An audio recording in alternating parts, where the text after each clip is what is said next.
प्रिय विद्यार्थियों, हम कर रहे हैं ब्रिटिश भारत और बर्मा का दूसरा व्याख्यान।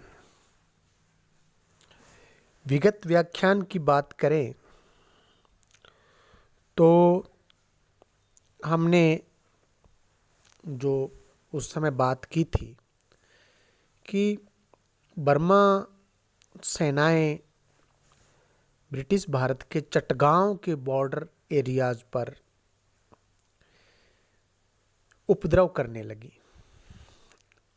और ईस्ट इंडिया कंपनी को उन्होंने एक पत्र लिखा कि चटगांव, ढाका, मुर्शिदाबाद और कासिम बाजार के जो शासक हैं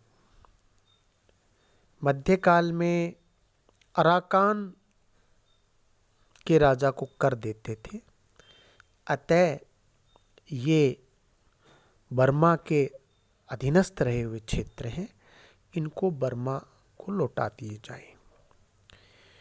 चूंकि वो समय बर्मा के जो डिप्लोमेट्स थे उनको अनुकूल लग रहा था। कारण यह है कि इंग्लैंड उस समय पिंडारियों के साथ युद्धरत थे। बर्मा के राजनयिकों का विचार था कि इस समय वे उलझे हुए हैं, अतः उनकी शर्तें स्वीकार कर लेंगे, और शांतिपूर्वक स्वीकार नहीं करते हैं तो इन क्षेत्रों को बलपूर्वक अपने अधिकार में ले लेंगे। लेकिन वो पत्र कुछ विलंब से पहुंचा कलकत्ता में। वॉरेन हेस्टिंग्स के जब हाथों में पहुंचा तो पिंडारी युद्ध समाप्त हो गया था। लेकिन गवर्नर जनरल बर्मा से उलझना नहीं चाहता था और इसलिए उसने एक यूं सूझबूझ तरीके से उसका जवाब बनाया और बर्मा को पत्र लिखा कि भाई एक किसी ने आपके नाम से एक जाली पत्र हमें भेज दिया है, एक फेक लेटर। हमें विश्वास है कि बर्मा ऐसा नहीं कर सकता है, ये किसी की शरारत है। तो और ये ऐसा कह करके वो पत्र लौटा दिया। लेकिन उस समय बर्मा की जो खुद की स्थिति थी बड़ी नाजुक थी, क्योंकि वो अभी शाम से पराजित हुआ था। तो बर्मा ने भी इसको जाली पत्र मानना ही समय की मांग समझा।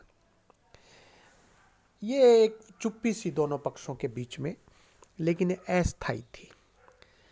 अभी तक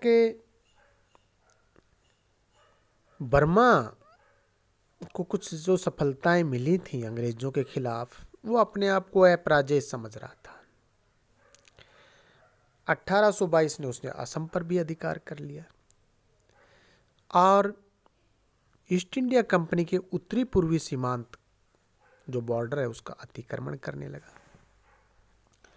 1823 में बर्मा ने ईस्ट इंडिया कंपनी से एक छोटा सा द्वीप था शाहपुरी, चटगांव से उधर शाहपुरी है, वो द्वीप ले लिया। उस द्वीप पे जो ब्रिटिश चौकियां थी, अंग्रेज सैनिक थे, उनको भगा दिया। वो उन्होंने भाग करके दूध पतली नामक स्थान पर शरण लिया और इतना करके बर्मा अब बंगाल पर हमले की तैयारियां करने लगा। अब अंग्रेजों के लिए बर्दाश्त करना मुश्किल हो रहा था। अतः 24 फरवरी 1824 को गवर्नर जनरल लॉर्ड एमहर्स्ट ने बर्मा के खिलाफ युद्ध की घोषणा कर दी। यह युद्ध काफी समय चला, लेकिन कंपनी के इतिहास में सबसे कम लाभकारी युद्ध सिद्ध हुआ। यद्यपि खुले मैदान की यदि लड़ाई हो तो बर्मा के सिपाही प्रशिक्षित ब्रिटिश सैनिकों की तुलना में कुछ भी नहीं थे, परंतु इस प्रदेश में उनका मुकाबला करना सचमुच एक समस्या थी। कारण बर्मा की भौगोलिक स्थिति और प्रत्येक बर्मी सैनिक आवश्यकता पड़ने पर पुल बांधना, उसी समय, अब जरूरत पड़ गई है, ये नदी है, नाला है, वो उसी समय पुल बना लेते थे। खाइयों को पाटना, पहाड़ों में खाइयाँ आ जाती हैं, दर्रे आ जाते हैं, उसी समय वो खाई को पाट सकते थे। लकड़ी का बाड़ा तैयार करना, जैसी बर्मा में जो आवश्यकता थी वो पूरी तुरंत वहाँ का सैनिक करना जानता था। बर्मियों को अपने देश की प्राकृतिक विशेषताओं में प्रतिरक्षा का सर्वोत्तम साधन उपलब्ध था। सघन जंगल, गहरे दलदल, पर्वत श्रेणियां, इरावदी, सितांग एवं साल्वनी नदियों की घाटियां इसे सुरक्षित रखती थी। वर्षा ऋतु व अस्वास्थ्यकर कोहरा यूरोपीय सैनिकों के लिए घातक था। अंग्रेजों की योजना थी कि जलमार्ग के माध्यम से रंगून पर अधिकार कर वहां से जो नदी है इरावदी के जलमार्ग से रणतोपों के द्वारा बर्मा की राजधानी पहुंचा जाए। योजना तो ठीक थी, किंतु उसे व्यवहारिक देने का समय गलत चुन लिया। आक्रमणकारी सेना कैंपबेल के अधीन भेजी गई। बांदुला, जो कि बर्मी आर्मी, जो कि बर्मा का सेनापति और सबसे योग्य सेनापति था, बंगाल की ओर बढ़ने लगा और चटगांव की सीमा पर ब्रिटिश सैनिकों को मार भगाया। अभी वह मार्ग में ही था कि उसे लौटकर रंगून की प्रतिरक्षा का आदेश मिला, क्योंकि कैंपबेल ने रंगून पर अधिकार कर लिया था, किंतु वर्षा के आगमन के कारण वह आगे नहीं बढ़ सक रहा था। इस प्राकृतिक बाधा ने अंग्रेजों के अभियान को 6 महीने के लिए रोक दिया। यही नहीं, बर्मा तो शत्रु को देखते ही बिना प्रतिरोध किए नगर छोड़कर पेगु के सघन वन में जा छिपे, जो बर्मीज थे, और अपने पशुधन को भी साथ ले गए। इससे खाद्य पदार्थों की कमी हो गई और बड़ा घातक कोहरा अंग्रेजों के लिए कठिन हो गया। अंग्रेजों की सेना में ज्वर फैल गया और 10वां भाग नष्ट हो गया। इसी बीच बांदुला 60,000 सैनिक लेकर रंगून के समक्ष आ डटा, किंतु ब्रिटिश सेना ने उसे खदेड़ दिया। इसी बीच सहायता के लिए ब्रिटिश भारत से कछार, मणिपुर व अराकान एवं इस इरावदी नदी घाटी के रास्ते सेनाएं भेजी, किंतु ये दोनों अभियान असफल रहे। कैंपबेल ने किसी प्रकार का रसद प्रबंध कर किसी प्रकार से अपने खाद्य सामग्री का प्रबंध किया और नदी व स्थल मार्ग से इरावदी के ऊपर की ओर बढ़ना शुरू हुआ। डॉनव्यू पर बांदुला ने 1 महीने तक ब्रिटिश सेना का मुकाबला किया, किंतु युद्ध के अंत में उसको एक गोली लगी और गोली लगने से उसकी मृत्यु हो गई। महान सेनापति बांदुला बर्मा का, और उसकी सेना ने पराजय स्वीकार कर ली। यह बर्मा की एक बड़ी हानि थी। इसके 3 सप्ताह बाद कैंपबेल ने निचले बर्मा की राजधानी प्रोम पर अधिकार कर लिया और वर्षा ऋतु यहीं व्यतीत की। शांति की कुछ असफल वार्ताओं के बाद 1825 के अंत में पुनः युद्ध प्रारंभ हो गया। ब्रिटिश सेना पगान पर अधिकार करती हुई राजधानी से 60 मील दूर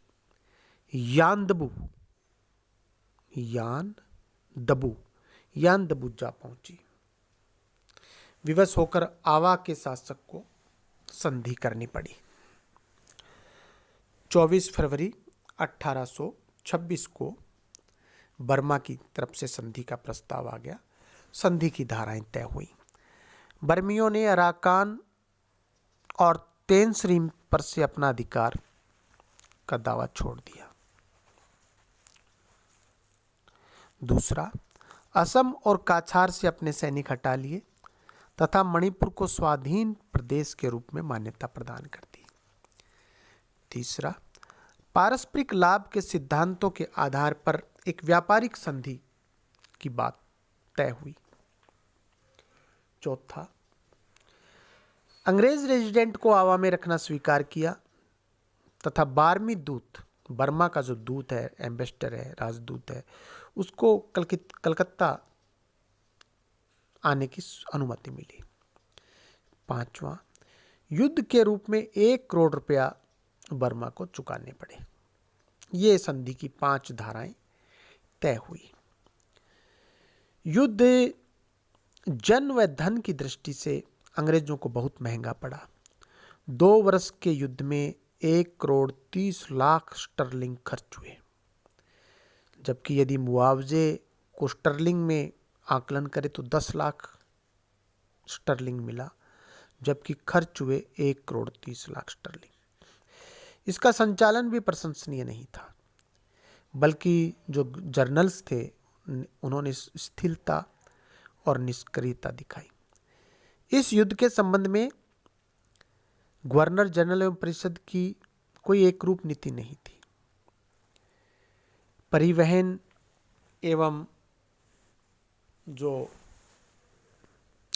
ट्रांसपोर्ट व रसद सामग्री की जो कठिनाइयां हैं उनको हल किया जा सकता था, लेकिन कोऑर्डिनेशन नहीं बैठा। बर्मा में अंग्रेजों की पराजय की संभावनाओं के कारण भारत में उनकी अवज्ञा प्रारंभ हो गई। बर्मियों की दृष्टि से देखा जाए, हालांकि बर्मियों के पास इरावदी नदी का सिंचित प्रदेश था, किंतु समुद्र तट के साथ लंबाई में फैले अराकान और तेनसरीम प्रांतों के चले जाने से बर्मा का अधिकांश समुद्री जो मुख्य जो भाग था अंग्रेजों के अधिकार में चला गया। असम, काछार और मणिपुर में बर्मा अब प्रवेश नहीं कर सकता। मैं पुनः दोहरा रहा हूं, असम, काछार एवं मणिपुर में जो बर्मा है, बर्मा की सेना है, बर्मा के लोग, उनका प्रवेश प्रतिबंधित हो गया और ये स्थान जो है वो ब्रिटिश संरक्षण में चले गए। प्रथम बर्मा युद्ध के लाभों ने अंग्रेजों की विस्तारवादी व साम्राज्यवादी आकांक्षाओं को प्रेरणा दी। अतः भारत की पूर्वी सीमा पर प्रभावकारी ब्रिटिश नियंत्रण की स्थापना के लिए अंग्रेजों ने पुनः शक्ति का प्रयोग किया। अब बर्मा का शासक बदल गया। नया शासक थारावादी, वो यानदबू की संधि को स्वीकार करने को तैयार नहीं था। बर्मा में एक नियम था, वहां के संविधान के अनुसार नए राजा के राज्यारोहण पर सभी वर्तमान जो संधियां थी और अधिकार थे वे सब समाप्त हो जाते थे। और यदि राजा कहता है कि भाई वो संधि कंटिन्यू रहेगी तो कंटिन्यू रहेगी, लेकिन नियमानुसार एक बार सब समाप्त है, उसके बाद रिन्यूअल होना है। आवा के दरबार में अंग्रेज रेजिडेंट जो कि राजधानी थी के साथ अपमानजनक व्यवहार के कारण 1840 में अंग्रेजों ने अपना रेजिडेंट बुला लिया। 1826 में संधि के बाद बर्मा के दक्षिणी समुद्री तट पर ब्रिटिश सौदागर बस गए थे। अंग्रेज व्यापारियों ने कुछ बर्मा वासियों की हत्या कर दी थी, लेकिन उन पर केवल आर्थिक दंड लगाया गया। किंतु उन्होंने जब मनमानी शुरू की तो रंगून के गवर्नर ने इन व्यवसायियों के कार्य को ठप करने की चेष्टा की और उन्हें तंग करना प्रारंभ किया। इन अंग्रेज व्यापारियों ने 1851 में कलकत्ता सरकार यानी कि वहां पे जो ईस्ट इंडिया कंपनी की सरकार, उससे शिकायत की, सहायता और संरक्षण मांगा। इसी बीच थारावादी जो है उसकी हरकतें कुछ बर्मा दृष्टिकोण से बर्मा के अनुकूल नहीं थी, तो उसके स्थान पर उसका पुत्र पगन वो राजा नया शासक बन गया। और अंग्रेज जो हैं लॉर्ड डलहौजी ने व्यवसायियों को क्षतिपूर्ति दिलवाने और बर्मा के प्रशासकों को इस समस्या की गंभीरता समझाने के लिए अपना एक गश्ती जहाज, एक युद्ध पोत जो है उधर भेज दिया। यह एक उत्तेजक कदम था। डलहौजी भी इस बात को समझता था, क्योंकि यहाँ अब इस प्रकार की कार्रवाई करके अगले जो सामने जो पक्ष है उसको उकसाने जैसा था। शेष अगले व्याख्यान में। बहुत बहुत धन्यवाद।